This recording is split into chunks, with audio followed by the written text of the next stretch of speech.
Bonjour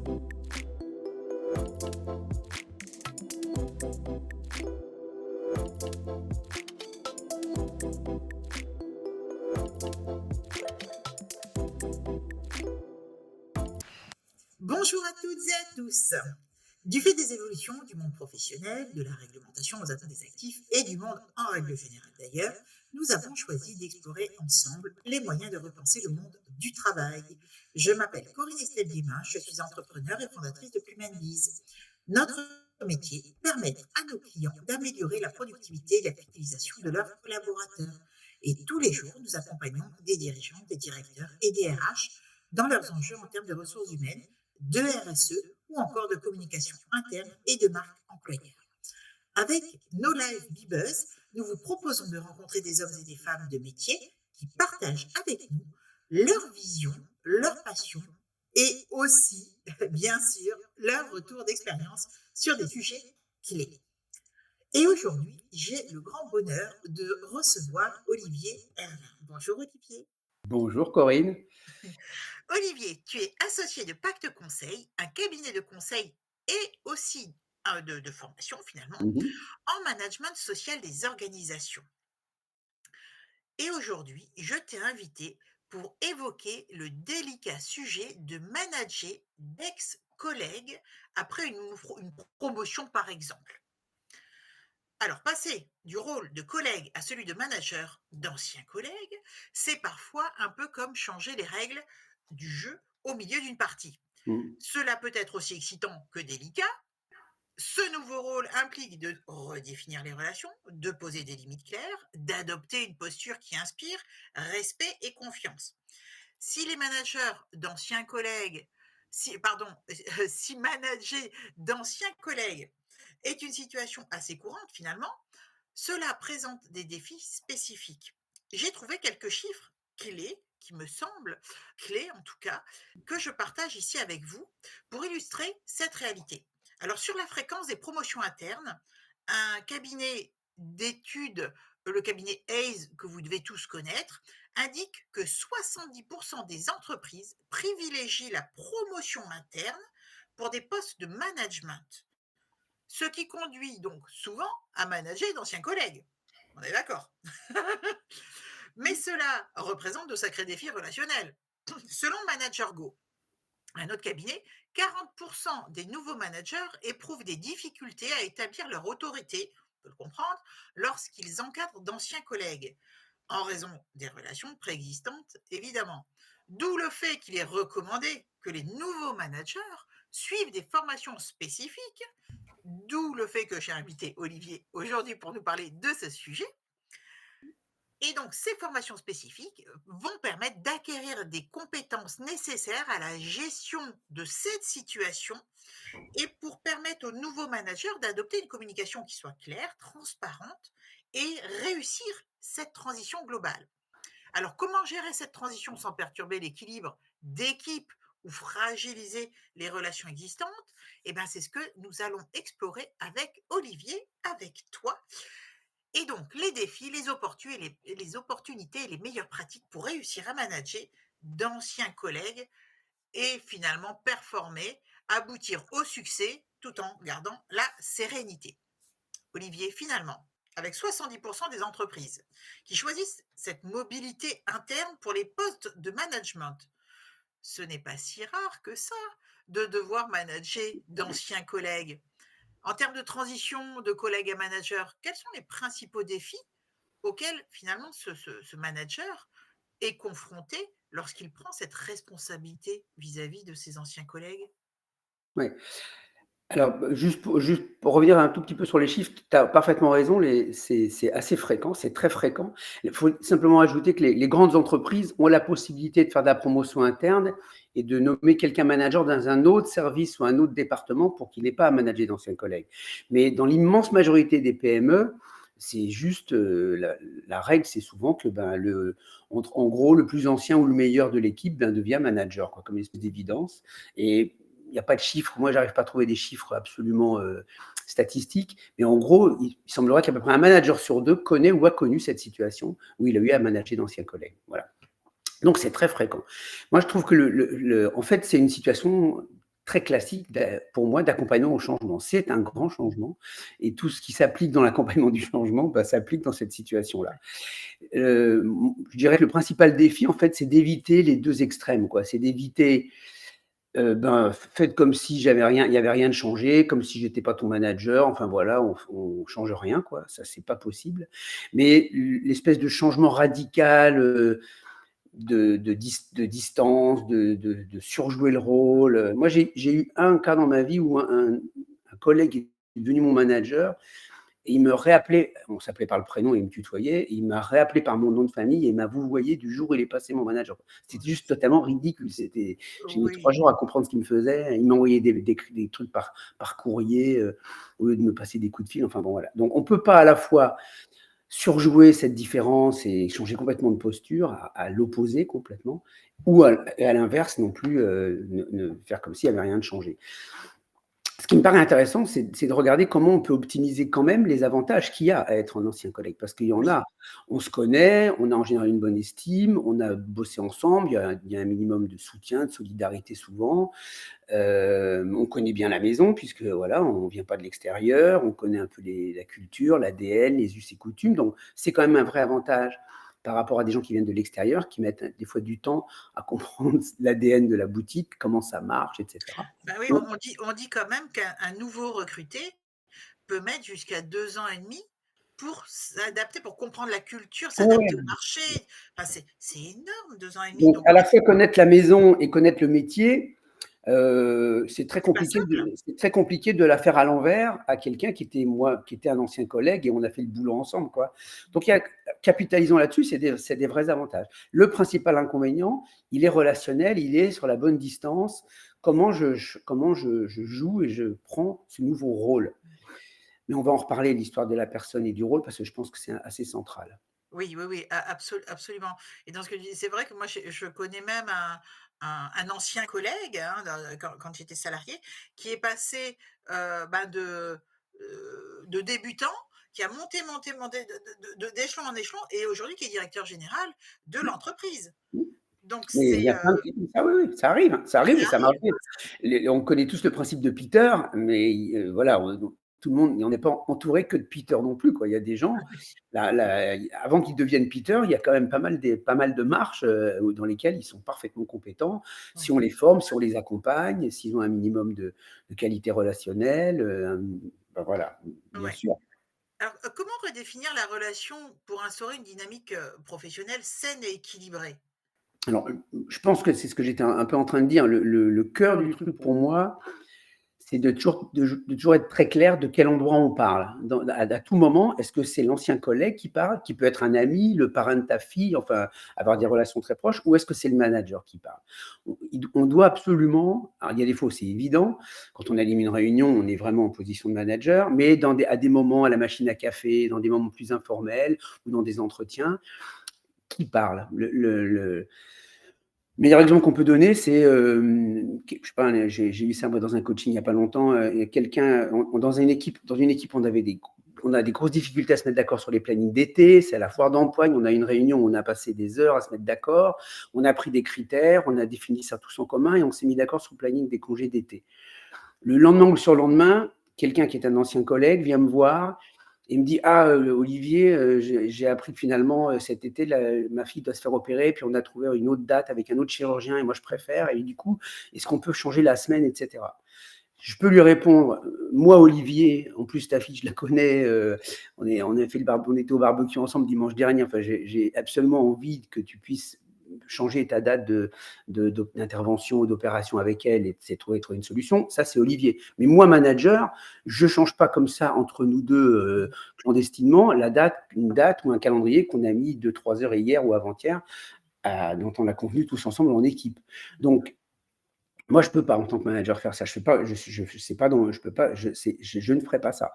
Donc, qu'est-ce que tu veux qu'on fasse? Est-ce que tu veux qu'on en reparle en réunion avec tout le monde? Est-ce que tu veux, toi, voir 2-3 personnes qui ont la semaine qui t'intéresse? Et s'il y a un deal entre vous à ce moment-là, et s'il est validé, enfin, je peux lui proposer des solutions, mais je lui dis pas, mais oui, bien sûr, je vais me débrouiller après par derrière. Mais là, c'est plus Olivier qui parle, c'est le manager, et je lui montre très clairement de quel endroit je parle, quoi. Oui. Si on fait ça, on simplifie grandement on limite grandement ces risques comme ça de flou, on ne sait pas qui parle, quoi. Et c'est à la fois du bon sens, mais au-delà du bon sens, c'est surtout, de la transparence, de l'équité de traitement pour l'ensemble, du groupe finalement, du groupe de personnes. Enfin je trouve ça enfin, c'est équilibré en fait. C'est équilibré, c'est juste. Il y a certaines personnes avec lesquelles c'est presque pas utile de le faire tellement les gens font pas d'amalgame, mélangent rien, sont clairs. Mais il y a des gens qui sont plus filous, qui jouent un peu sur les flous, sur les limites, sur les zones d'ombre, donc avec ces personnes-là particulièrement, il faut être très très clair et dire clairement, là c'est pas Olivier qui parle. Mais Olivier, on peut toujours, avec Olivier, tu peux toujours venir prendre une bière tout à l'heure à 17h, il n'y a aucun souci. Olivier, enfin, je veux dire, Olivier, c'est Olivier, il y a tout un tas de choses dont on peut se parler. Mais là, c'est le manager qui parle et moi, dans mon rôle, je ne peux pas faire ça. Quel conseil ou quel, tips donnerais-tu pour gérer la transition sans perdre, la confiance et le respect mutuel, déjà établi? En tout cas, parfois déjà établi. La prise de fonction, la transition, elle est très très importante. En fait, il se joue beaucoup de choses, un peu comme les premiers jours à la rentrée où tout le monde teste un peu son prof là à l'école. Les premières semaines, les premiers jours sont très importants. Le premier truc, la première chose d'abord à faire, c'est d'obtenir que ce soit bien la direction ou les managers au-dessus qui annoncent la promotion et le changement. C'est pas à moi de le faire. C'est pas moi, nouveau manager, qui dois l'annoncer un petit peu à droite à gauche à tout le monde. Voilà. Je vais d'ailleurs bien me retenir de donner l'info en priorité à des copains, à des anciens collègues, à des gens qui auraient l'info avant les autres, justement pour bien installer une relation où il n'y a pas de favoritisme et un vrai souci d'équité. Donc, ma légitimité sera d'autant plus forte que si c'est la direction qui, clairement, me donne le rôle. Et la deuxième chose auquel il faut faire très attention, c'est que je passe de faire à faire. C'est comme tu le disais, il y a de l'accompagnement, il y a des formations management, il y a des fois des coachings, même dans certaines boîtes où ils donnent systématiquement un coaching pour des gens promus dans leur équipe. Et passer de faire à faire, ça veut dire qu'il faut que j'arrête. Je ne peux plus continuer à faire la même chose. Enfin, je ne peux pas garder mon ancien boulot et rajouter par-dessus, quand j'ai 5 minutes, un peu de management, quoi. Donc, il faut que j'y dédie beaucoup de temps. Il faut que je fasse très attention de ne pas passer des heures sur les plannings, les budgets, etc., mais que je passe du temps avec les gens. Donc, du temps en réunion, du temps en entretien. Il y a un temps que je dois consacrer dans mes premières semaines à manager vraiment et à être avec les gens, réunion et entretien. On va Mais reparler des entretiens ce après. que tu dis là, moi, c'est quelque chose que je constate très souvent dans les entreprises. La personne qui est nommée manager et finalement qui continue à faire son job Ouais, opérationnel, plus, quand il peut et comme il ouais. peut, du management, sans formation, sans coaching. Mmh. Tu es jeté comme ça dans une arène, en fait, ben, c'est amener les Mmh. gens à un échec quasi certain. Mmh. C'est toujours intéressant dans une formation management, quand j'ai des managers, de faire un petit tour de table vite fait, de demander aux gens, dans une semaine normale, ordinaire à peu près, ils passent combien de temps à continuer à faire, à continuer à être sur leur expertise de départ, s'ils sont managers de premier niveau, hein, et vraiment à manager. Si on a une petite équipe de 2-3 personnes, ça ne prend pas 80% du temps à manager, on est d'accord. Mais on est des fois très surpris de se rendre compte qu'il y a quand même énormément de gens qui ont des fois des grosses équipes et qui consacrent 15, 20, un grand maximum 25% de leur temps à manager vraiment. Et le reste du temps, bah, c'est leur ancien métier sur lesquels on continue de les solliciter, quoi, et sur lesquels ils savent pas trop dire non, et puis ils aiment ça de toute façon, etc. Donc, le premier truc, c'est de dégager du temps pour manager. C'est absolument nécessaire. J'avais lu ma question, c'est qu'est-ce que tu en penses? Hem, J'avais lu une étude où, on disait, enfin même dans plusieurs, hein, ce qui est un chiffre assez classique, où, il était dit qu'un manager ne peut pas gérer correctement plus de 8 à 10 personnes. Tu es d'accord avec ça? Oui, enfin, on n'est pas une personne près, mais je suis assez Oui. d'accord. Je veux dire, alors ça dépend aussi des modes d'organisation. En industrie, avec des équipes de 30 ou 40 personnes qui sont postées, qui ont des gap leaders, enfin, qui ont des espèces de référents techniques intermédiaires, qui ne sont pas des managers, mais qui soulagent le manager sur tout un tas d'aspects opérationnels. il y a des chefs d'équipe qui ont 20 ou 5 ou 30 personnes en atelier. Quand les entretiens annuels arrivent, il faut les planifier, les 20 ou 25 entretiens ou 30 entretiens. Mais la façon de travailler sur des machines ou dans l'industrie, c'est pas complètement infaisable. C'est pas simple, mais c'est pas infaisable, surtout si je te dis s'il y a des espèces de référents techniques ou de gap leaders, comme on les appelle des fois. Enfin voilà. Sinon, dans des sociétés de services, dans une boutique, dans un département administratif, dans un département juridique, informatique, euh, oui, je pense qu'au-dessus d'une dizaine de personnes, ça devient compliqué, oui, vraiment. Oui, je pense que c'est souvent, c'est un chiffre qu'on retrouve souvent, oui.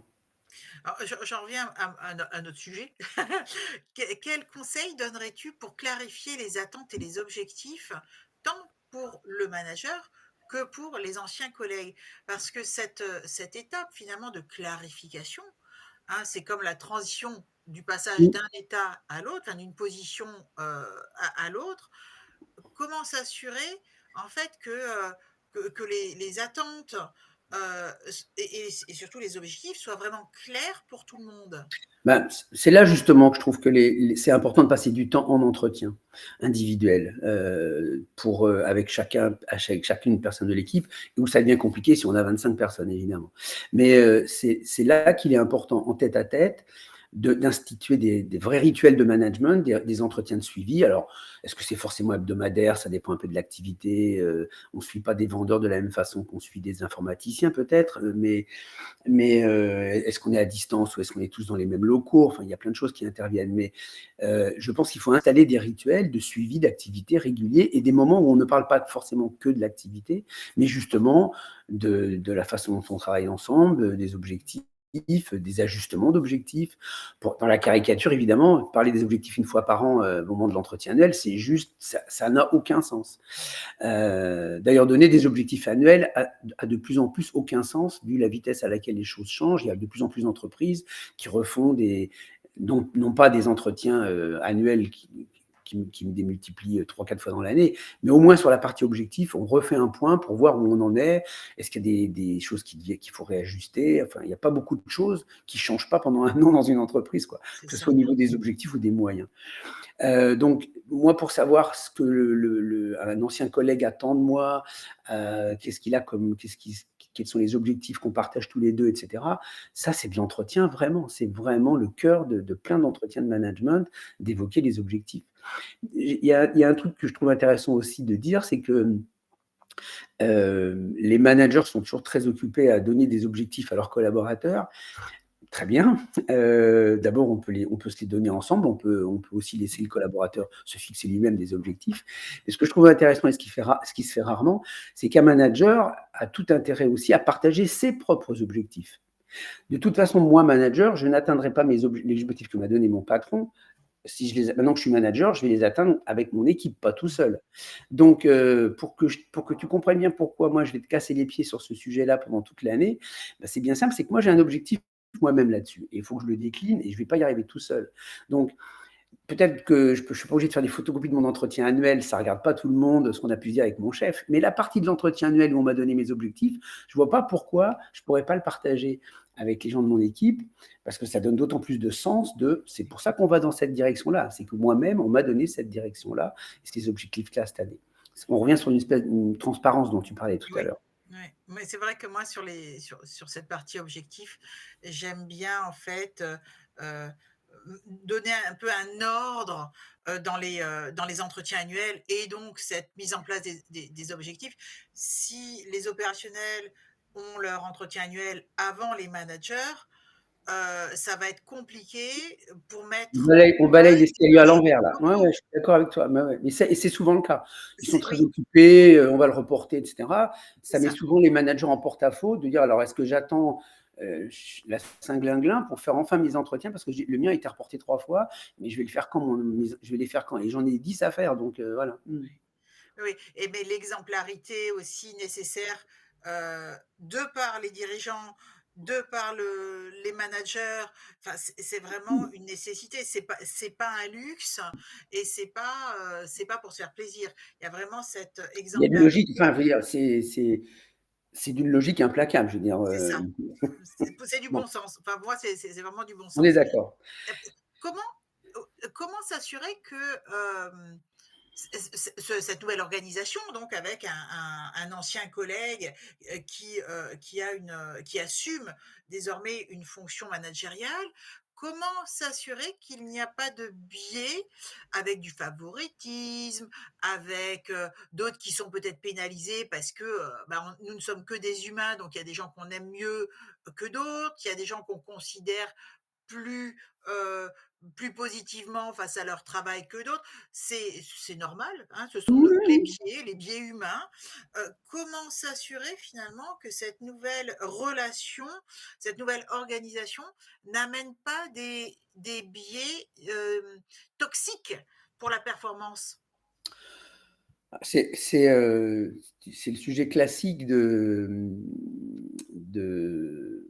ça me fait penser au moi je suis un élève, mais mon père, c'est mon prof, en fait. Je trouve que pas de chance, je suis tombé dans la classe où lui, il est prof. Donc, est-ce que mon père qui est qui est mon prof ou mon prof qui est mon père, il va être d'autant plus sévère avec moi parce qu'il veut surtout pas être accusé de Favoritisme? chousse-cou, etc. Ou est-ce qu'il va être super cool et super laxiste parce que je suis son fils et donc du coup il va pas, voilà. Je pense que 9 fois sur 10, c'est plutôt le côté plus sévère qu'on va rencontrer, hein. Donc là, encore une fois, c'est toujours l'histoire de à tel moment, qui parle. Est-ce que c'est moi l'ancien collègue, c'est Olivier? Et là, ben voilà, on va pas faire comme si on se connaissait que depuis la semaine dernière et on a de l'antériorité et on a des relations d'affinité, amicales, des fois même je suis le parrain de ta fille, enfin des choses comme ça. Et puis les moments où on est vraiment sur un sujet de management, et là, là, on va faire très attention à ne faire aucune différence. Je pense un bon thème de formation, vraiment, et ça, c'est un des fondamentaux dans les formations management, surtout sur les prises de fonction, c'est quand on évoque les styles de management, on évoque bien que c'est pas parce qu'on utilise des fois différents styles de management qu'on a des chouchous ou qu'on a des gens Et surtout pas. qu'on a dans le nez. Si j'utilise un style plus directif avec telle personne, c'est parce qu'il y a un niveau d'autonomie moins fort. Et si je suis dans un style plus délégatif avec un autre, c'est pas parce qu'il est sympa et que je l'aime bien, c'est parce il démontre à tous les coups que sur tel et tel sujet, il a un niveau d'autonomie bien supérieur aux autres de l'équipe. Donc c'est pour ça que je peux avoir un style plus délégatif avec lui. Donc non seulement je ne manage pas tout le monde de la même façon parce que je peux changer de style en fonction des personnes, sans favoritisme, juste parce que c'est pas mon heure du moment ou l'antériorité de la relation qui fait ça, mais c'est le niveau d'autonomie démontré. Mais même avec la même personne, je peux très bien le matin être sur un sujet où il est très à l'aise, très autonome, très motivé, très compétent, avec un style très délégatif, très participatif. Et l'après-midi sur un truc où je sais que c'est pas trop sa tasse de thé, ça. Si je suis pas un peu derrière, il a tendance à le mettre sous la pile, à prendre des jours de retard, à pas trop le faire, etc. À être sur un style beaucoup plus exigeant et directif avec lui. Et donc, je peux même montrer aux équipes que je suis capable de changer de style, même avec la même personne, entre le matin et l'après-midi. C'est pas une sorte de personne, c'est une histoire de niveau d'autonomie sur la Sur le mission, sujet. sur le sujet concerné.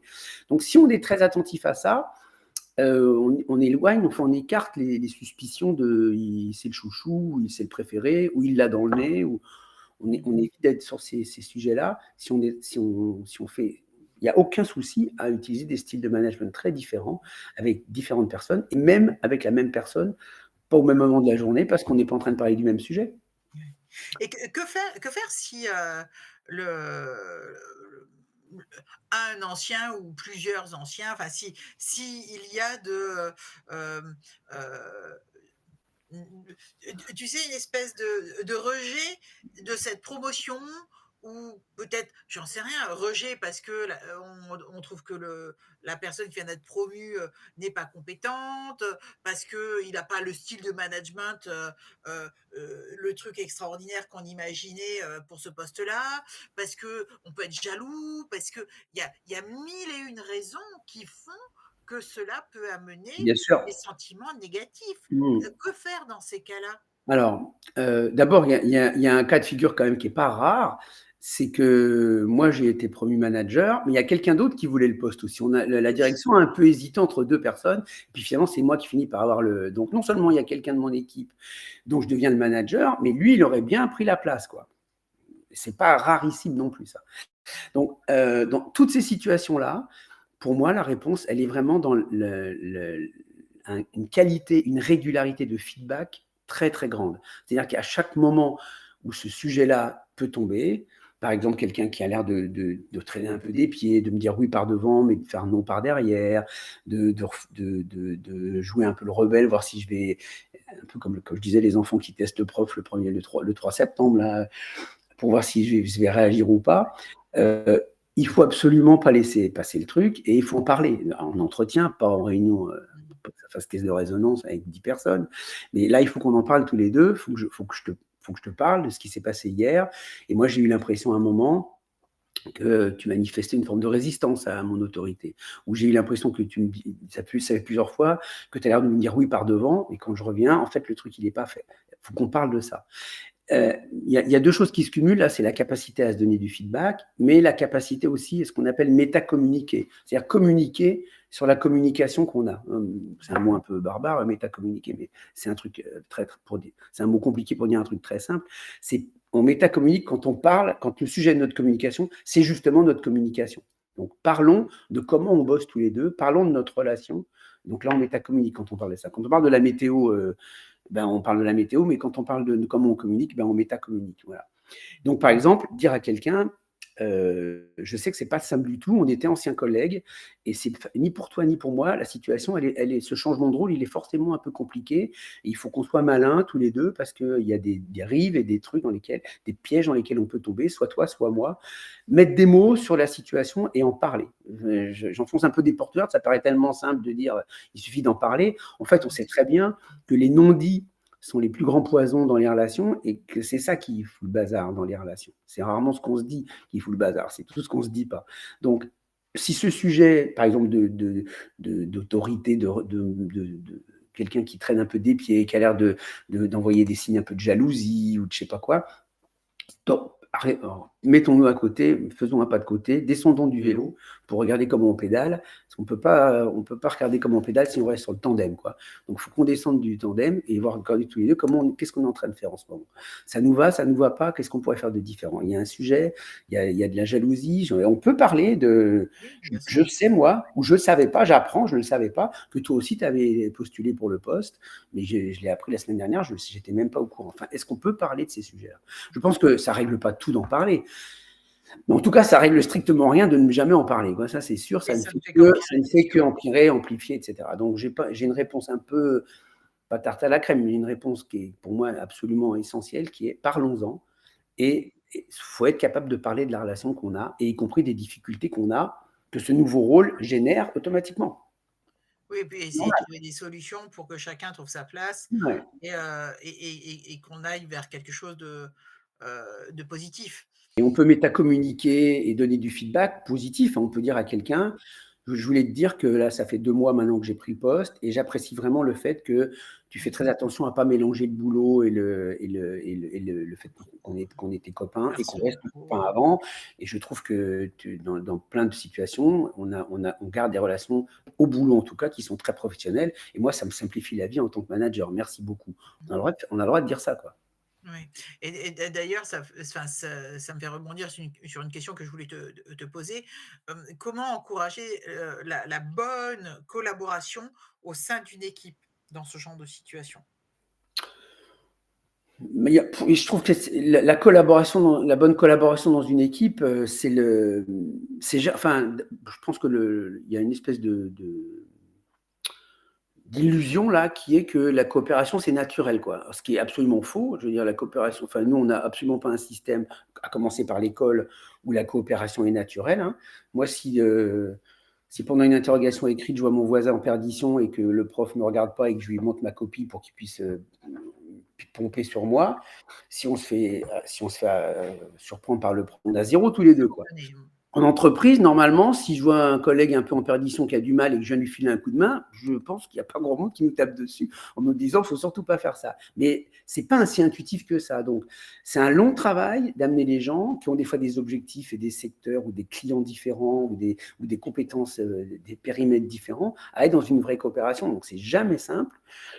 Je trouve pas que ce soit forcément plus compliqué quand on manage d'anciens collègues, parce que nous, on est à l'intérieur, donc on sait très bien quels étaient les freins à cette coopération. Donc on peut notamment justement des flous sur les rôles ou des périmètres ou des règles qui sont pas claires. Donc on peut les remettre, on peut y faire attention.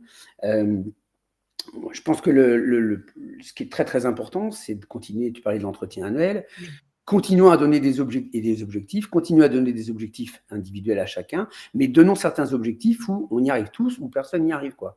Il faut qu'il y ait un mixte entre des objectifs individuels pour encourager chacun à faire son boulot et pas se reposer sur les autres, mais il faut aussi qu'il y ait des objectifs d'équipe. Et il y a rien qui met plus les gens dans de la coopération que si on tire pas tous dans le même sens, personne n'atteindra l'objectif, quoi. oui, Mais grandir dans le c'est pas collectif. si différent. Pour moi, ce sujet-là, il n'est pas si différent avec d'anciens collègues. Mmh. Mais par contre, c'est un vrai sujet. La coopération, c'est, enfin, tous les séminaires et beaucoup Oui, d'accompagnement d'équipe, de coaching d'équipe sont sur ce thème-là. oui. Alors pour Et encore, la coopération dans une équipe où les gens ne sont pas des managers, elle est en général, la solidarité et l'entraide est beaucoup plus forte. La coopération avec des grands patrons qui ont des égos incroyables, qui ont des dizaines de personnes en dessous, avec des jeux de pouvoir, etc. La coopération dans les CODIR, c'est encore plus compliqué que la coopération dans une équipe, dans un service ou dans un atelier, hein. oui, c'est sûr, Ça va sans dire, mais ça a mieux en le disant quand même. c'est sûr. Alors pour finir, Olivier, et s'engager dans une approche durable, quels outils ou stratégies, peuvent ou pourraient aider à maintenir une relation professionnelle efficace et respectueuse, mais sur le long terme?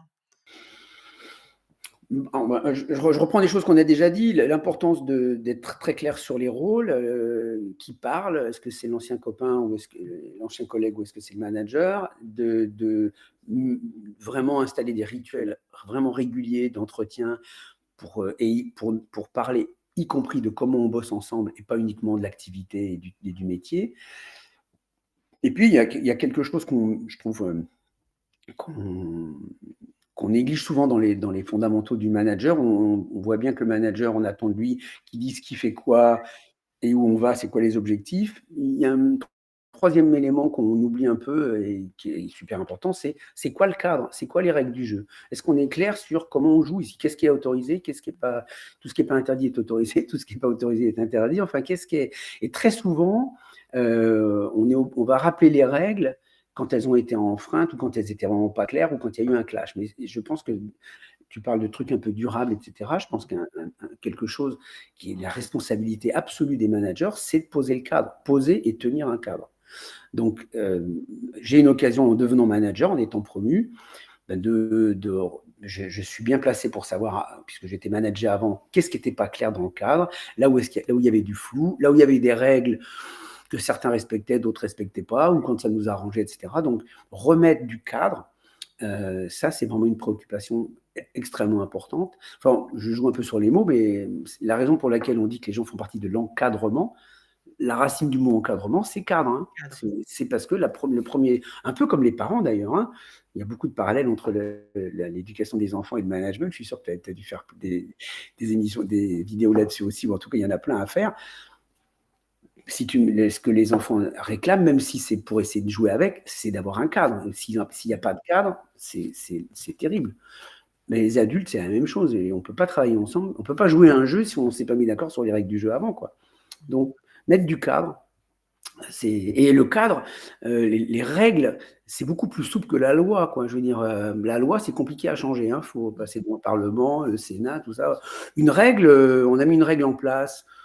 Je sais pas moi, il faut qu'il y en ait un d'entre nous qui reste toujours le midi pour prendre des appels téléphoniques. On va tous déjeuner ensemble sauf un et ça tourne. Ça, c'est une règle qu'on met en place.